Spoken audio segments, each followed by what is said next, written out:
Hey everybody, it's Jason A. Martin from veganproject.net, and I'm doing a 2-week update on my personal progress with the 21-day vegan challenge that we're doing over at the site, we being Betsy and I. And I thought I would take a break from writing articles to do a video because, hey, who doesn't like watching vids? I mean, I know I do. Anyway, I was a little hesitant about doing it because wasn't sure I knew what I was doing. I need kind of a haircut, a little bit of a mess. I don't even know what the place looks like behind me.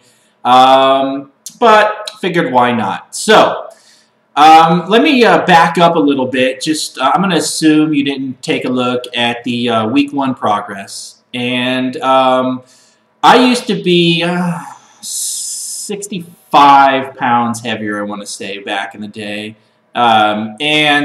I'm a real, let's use the meat and potatoes type of guy, but really I think of Ron Swanson. My plate was meat, and some meat, and maybe a little bit of potato on top or whatever. If there was vegetables, they were a garnish. You just kind of scoot them aside and get to the meat. So really I was like that. I hate that meat and potatoes tag, but anyway, that's kind of what it was. I think it's really, guys are more prone to have like hearty meals. We want like something like really dense versus women who, I'm generalizing. This video's starting off with a bang.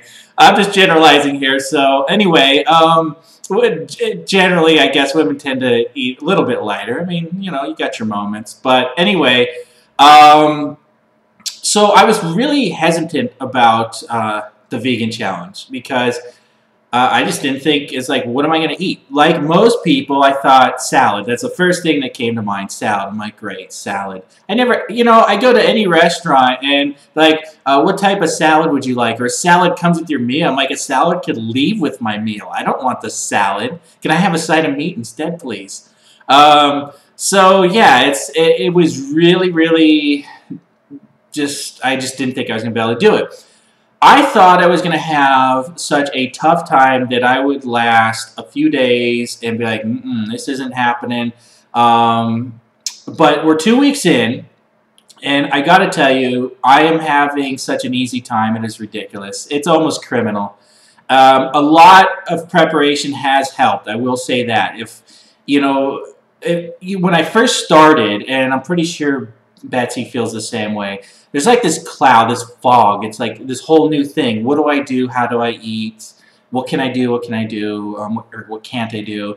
And I feel 2 weeks in that it's starting to lift a little bit. I'm a single guy, and I have not really learned how to grocery shop properly in all my life. I'm probably the worst grocery shop. I'm getting better, though. 2 weeks into this has actually helped. I'm getting better. But first of all, there's the one thing that everybody does. You go to the store when you're hungry, and what happens? It's, you know, oh, that's good, that's good, that's good. And now you've got a mound of stuff. And for me, when I went into a grocery store, it was always the outer ring. Yeah, that's cool. That's nice garnish, I guess we'll call it, you know, where the fruits and veggies are at. But I'm going straight in because I like my little snacks and cookies and whatnot. And then the other thing was, whenever I decided I was going to cook, and I do like cooking, but I've never really mastered it. I always thought I wanted to go try to be a chef or something, if, you know, one day. But anyway, I would get like 1 or 2 or maybe 3 recipes that I wanted to try. And for whatever reason, I would spend like $150 at the store, and it's like, I don't even think I got everything I need, you know? And it was just such a mess. And who has the time? You know, I'm designing stuff, you know, with InDesign, Photoshop, and that sort of stuff. Doing web programming, doing some Android stuff, working on it. And it's like I'm busy, you know, and then I'm single, and then I've got my kids half the time as well. And so, you know, there's times where it's just, you know, time just slips away. And then next thing you know, it's time to eat. And so what I used to do would be go to fast food place or go to restaurant or whatever, and that's how I ate. So I went from like really, really bad to maybe a little bit better, and that's where the weight started coming off. Just for, I'll go back just a second, because tomorrow, as of this video, I am starting my 3-day juice challenge, and there are some articles up on the website, veganproject.net, about it. And in the past, I did a juice challenge, and I lasted 4.5 days. I laughed. I mean, it's pretty good, but I laughed because I had like visions of grandeur. I don't know. I was thinking 30 days, 60 days, 9 days, hell, lifetime. I don't know. You know, just kind of wasn't planning it. What happened? And I'll just do a side note and a plug for Fat, Sick, and Nearly Dead with I believe it's Joe. I watched that video. When I watched that video, I was north of 300. And, I mean, I've always been, like, I guess, a bigger guy. Like, whatever, this is not important. But, anyway, north 300 is freaking bad. I don't care who you are. You can rationalize it all you want. Even for those of us that maybe played football or whatever, it is bad. So, you know, I knew I had like 1 foot in the grave already. It was like, you know, just give up. It was really bad. And I watched that documentary, and it got me thinking. I will admit that part of it played into the quick fix mentality that I had at the time, which I no longer have. But I think that's why weight loss surgeries are popular. Unfortunately, they don't fix the root of the problem, which is you. It's just, you know, once again, it's sort of like cosmetics. So anyway, I watched that. I went out and I got a Breville juicer, which actually I love it, and I'm about to use it again. And there's a link actually on our site for it. It's pretty awesome.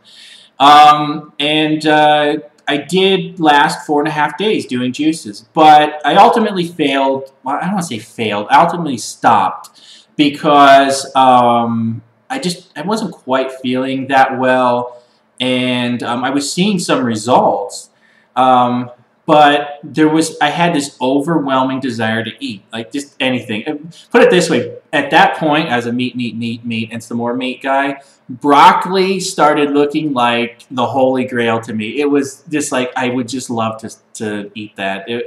That's how far, like, I guess, gone I was. And maybe that's what happens when you go from fast food 3 times a day plus sodas plus candy plus whatever to juice. It's like it was such a night and day.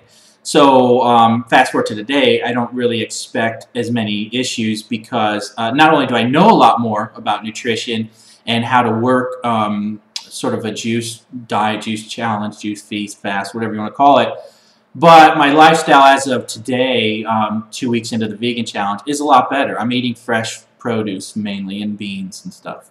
So it's not going to be, you know, such a shift. Anyway, I just wanted to give a shout out to Fat, Sick, and Nearly Dead, because even though I ended up just going off of it about 4.5 days in and never going back to it, it really jump-started me. It got me thinking. It gave me like sort of that boost I needed. Like I felt like for a moment, you know what, I can do this. Because I think when people get too far overweight, you know, I always, you know, I'm just going to say, and I always look at people that are maybe 400, and I would think, you know, for a long time I thought, how do you get to 400, or how do you get to 500? Or it boggled my mind. It's like in my mind I could understand how you gain 50, 60, 75 or something pounds. It's like I could rationalize it to some degree. But right before I watched that documentary, I started to understand. It's like there's like a tipping point where I think we just tend to give up. And that's when even more weight comes on. Unfortunately, to reverse that, at least I found in myself, I started looking for maybe a quick fix. Like, I really need something big. Like, big to get it going. It's like, if I could lose 20 of the 100 I want to lose, let's say, really fast, then that would be fine. But if you're going to tell me I'm only going to lose 1 to 2 pounds maybe a week doing all this stuff, it's not exciting. It's not exciting at all. It's not enticing. But so what that little sort of moment in time did is I did lose a little weight and maybe some water and whatever. I'm not gonna argue with that. But I did feel like I had done something and that I wanted to do more. And then I started logging. I know I'm giving a little bit more of a history lesson here, but I started logging my food. By the way, I highly recommend you log your food because you'll be able to see breakdowns of where you're at, proteins, fats, carbs, whatever it is you need to monitor. And calories. When I started logging, I actually went over to a site, and there's a few of them out there. I don't want to endorse anything specifically. And you can do it on your own. When I started doing it before I found a site, I was just putting it on paper, which is kind of time consuming. But logging your food. When I first started logging mine, I realized I was eating tons of calories. I didn't even realize it. Because your mind you start looking at food like, yeah, that's normal, that's normal, that's normal. No, not really. And then one thing I found is looking at my logs then and looking at them now in the 2-week span of being a vegan, some different things have changed. Like my iron is like through the roof. I really think I was iron deficient when I was eating just meat, and more meat. It looks like I was getting maybe half of my daily recommended in iron, which seems odd, but okay. But I look at all my numbers now as a vegan, and honestly, I'm happy as can be. Sodium was a big thing, as you start getting up in age a little bit, and you start thinking like heart and stuff like that. And then when you log, this is why I'm saying it's important. When you log, you start noticing things like potassium and sodium. And I was logging stuff like chicken, rotisserie chicken from the supermarket. And I would just go, I'd eat it, and then I'd go log it. And I wouldn't eat a lot. And I'd go log it, and I'd be like, you have got to be kidding me. I mean, there was like 8 days of sodium in what I just ate. It was ridiculous. And I found that no matter how hard I tried, I could not get my sodium to a decent level. I was shooting for 2,500 milligrams daily as a max. And it was so easy to just fly right by that. And it bothered me because I'm like, I have got to somehow get this under control. And one of the things I found is like, well, if I cook a little more, that kind of helps. But then it's like I'm preparing all this stuff, and I'm busy, single guy and everything. And, I'm doing a lot of work. And it's just, I really don't have the time to sit there and cook as much. I would like to, but I just don't. So something had to give. So anyway, so I'm 2 weeks into this vegan challenge, and I've looked over the numbers, and my sodium intake, and it's partly because vegan and partly because I'm preparing more of my food, and then that is partly because I'm finding easy ways to do it. Now, my route is different than Betsy's route. Her route, which I love her for it, it's awesome. She does all sorts of recipes, all sorts of stuff. She's like the recipe person, and I take from her. So that is awesome. I don't have that luxury, so I'm more of the, can I find something to eat that I won't die, that I can make fast, and then I'll expand on that if I can. And that's been my whole sort of setup. When I first did, I think on my first post on veganproject.net, I set up to do maybe 7, 8, 9 recipes. I forget what I wrote, but I quickly realized that probably wasn't going to work for me because I went to the store. I actually went to Whole Foods. There's a reason I went to Whole Foods. Also, is some people think it's expensive and whatever. So I kind of wanted to take that challenge on and log how much I was spending over at Whole Foods, because I figured if I can eat at Whole Foods, and to me it's acceptable in price, then you can't tell me that eating either vegan or eating organic or eating healthy or whatever is just way too out of the ballpark for everybody. So that's anyway, that's a side story of why I went to Whole Foods. And I'm finding that overall it's a little bit more expensive, but not as much as sort of I had built it up in my mind. And you're going to pay for it one way or the other. Go ahead, knock yourself out with that $2.50, chip, I almost said a brand, cookie package or whatever, or that processed thing that's like $6 at the grocery store. but it's going inside of you, and it's going to work its way through you and do things probably, and you're going to pay for it. So you just got to decide. Now, when I was younger, I had weeks where I literally had $8 to $10 for groceries, maybe. So I definitely get when things are tough and that. So that's why I also started looking for cheaper recipes, because my mission is I'm not here trying to help super rich people get better. You know, whatever, they can take care of themselves. I'm more interested in the common everyday person like myself or close, who's trying to figure out how to make everything work and not have to go pick up a second, third, fourth, fifth, and sixth job to do it. So I've been looking for cheaper recipes, and the lentil stew one, Betsy's One Pot, that got me all started, is actually pretty cheap. And I have modified it and done things with it and made it hearty and healthy for a man, as I would say. And I think I've got it to about $1.60 to $2 per serving, and a serving is one meal for me, and that's pretty. It's a pretty good serving. And that's Whole Foods prices, by the way. So if anybody's watching and they're like, you know, think Whole Foods is expensive, that was like $2 a meal or whatever. So you can actually go cheaper elsewhere. And then there's some meals that are a little more. So it's kind of like a give and take.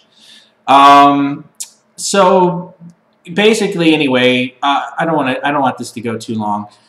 For 2 weeks, I'm feeling great. I'm feeling fantastic. I think that's what you need to know. As a guy, if you're a guy watching this, yes, you can do it. You're still a man, bro. It's not just you don't have to be stuck on meat and potatoes and stupid jargon stuff like that. And also, there's a lot of healthy stuff out there. For guys, you're going to want to stick, you know, grab your beans and stuff like that. And your fiber intake will actually go up. I noticed mine went up. I was looking at my fiber intake when I was on a meat-based lifestyle. I hate saying diet because diets are garbage. Look for lifestyles. Find stuff that you can sustain over a long period of time. It doesn't have to be all this or all that. It can meet in the middle. Whatever it is, do it.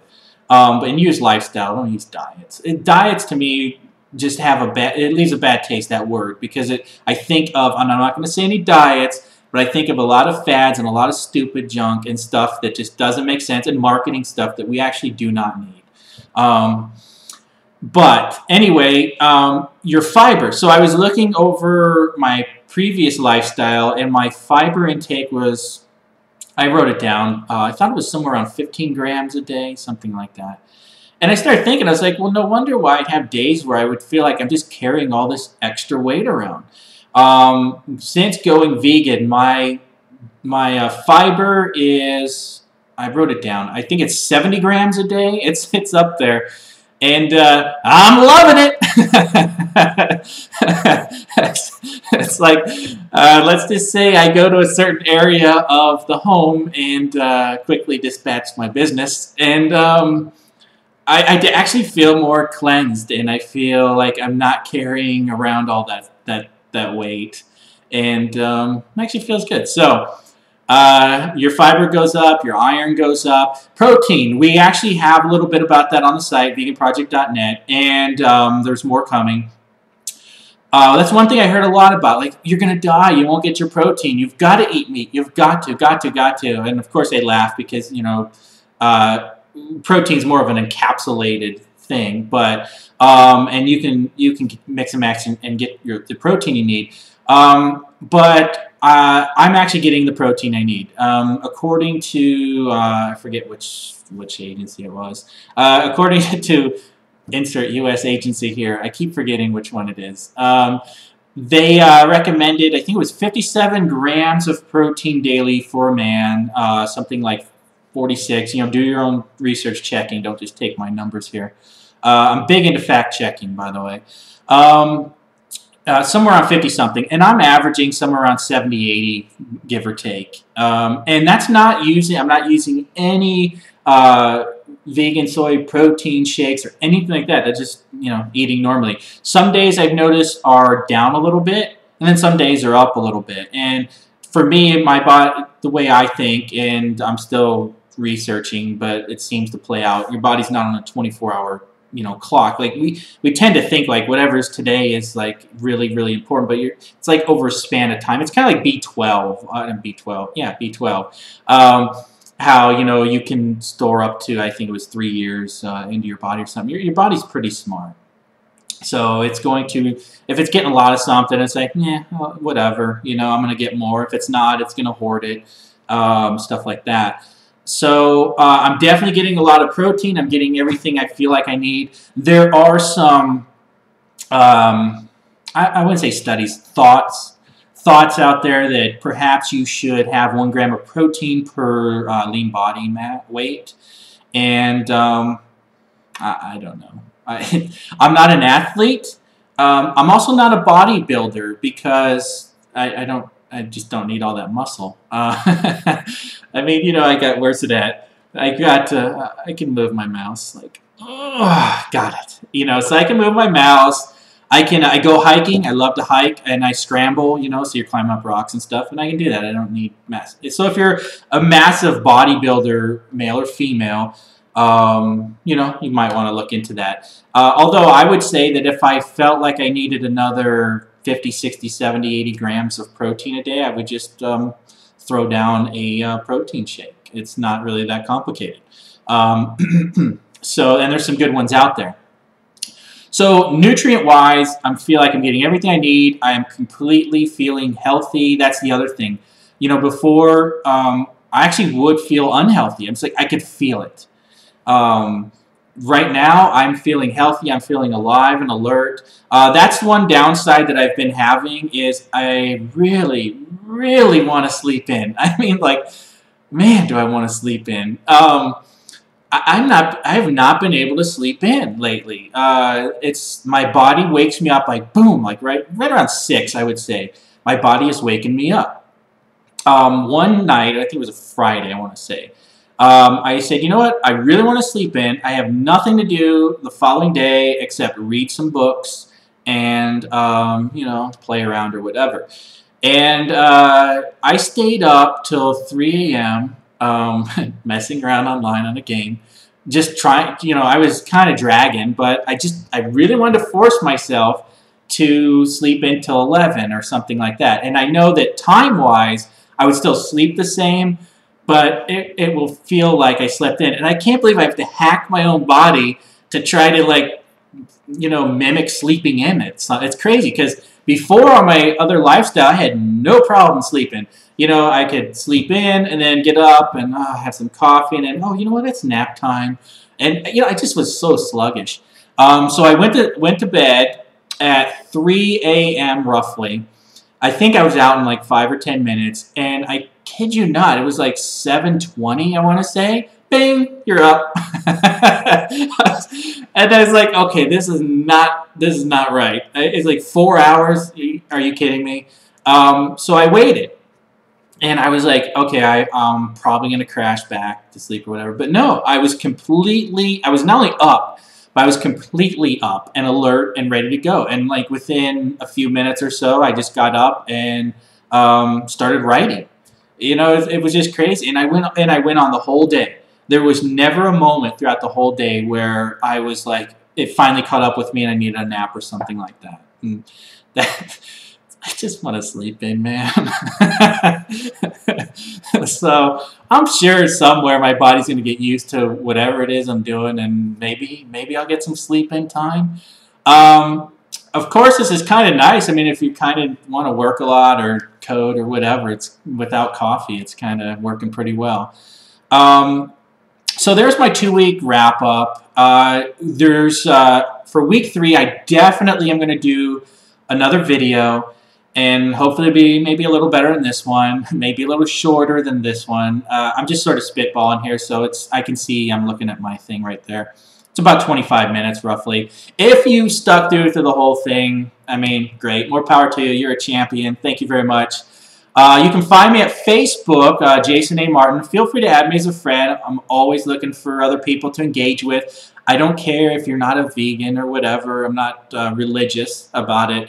But if you like to talk, dialogue, or just, I don't know, looking for a positive person as a friend, well, that would be myself.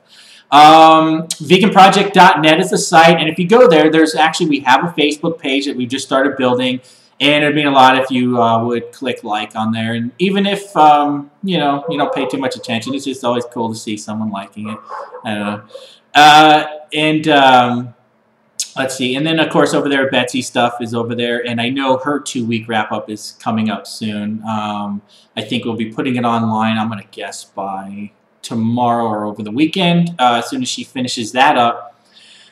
And the 3-week one, like I said, will be in video. That'll come up. That'll be the finale. That's the challenge. And I got to tell you, I have no doubt that this is in the bag. I thought it was going to be so tough, so difficult. I was changing the way I eat a lot, and as a guy, like I said, meat, and some meat, and maybe some chocolate or something, and a beer, and some wine. By the way, that's the other thing, real quick. If you enjoy an alcoholic beverage, beer, wine, whatever, we have an article up on the site because they're not all vegan. So if you are trying to follow a vegan lifestyle to some degree, go check out that article and make sure what you're drinking is A-okay. So thank you for watching. Again, I'm Jason over at veganproject.net, and I'll talk to you again soon. Thank you.